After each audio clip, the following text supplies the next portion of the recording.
Ντομίνγκες εκτέλεσε, η κεφαλιά στα δίχτυα. 1-0 Ποτία στο 28. Ο Ολυμπιακός που βάζει το τέταρτο στα τελευταία 6 δικά του. Σεμπά. Στην πλάτη του ο Λαμπρόπουλος. Κασάμι. Η Ντέγε γυρίζει, την έφερε στο δεξί, 2-0. Δεύτερο γκολ του Ιντέγε στο πρωτάθλημα. Στο 70.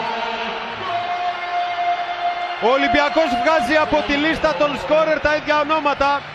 Δεν προσθέτει σήμερα καινούριο σκόρερ, τουλάχιστον μέχρι στιγμής, στο ντέρμπι με την ΑΕΚ. Και ο Ποτία και ο Ιντέγε είχαν ήδη σκοράρει στα προηγούμενα παιχνίδια πρωταθλήματος.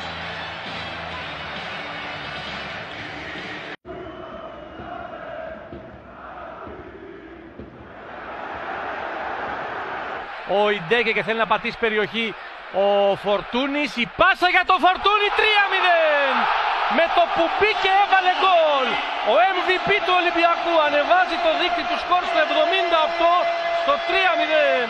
Πρώτη επαφή με την μπάλα, τελική και γκολ. Ερνάνη θέλει να πάει στον εναντίον ενός με αντίπαλο τον Γκάλο. Περνάει ο Ερνάνη. Ο Κίζας δίνει το πέναλτι για τον Ολυμπιακό. Δίνει πέναλτι στη μονομαχία των δύο παιχτών.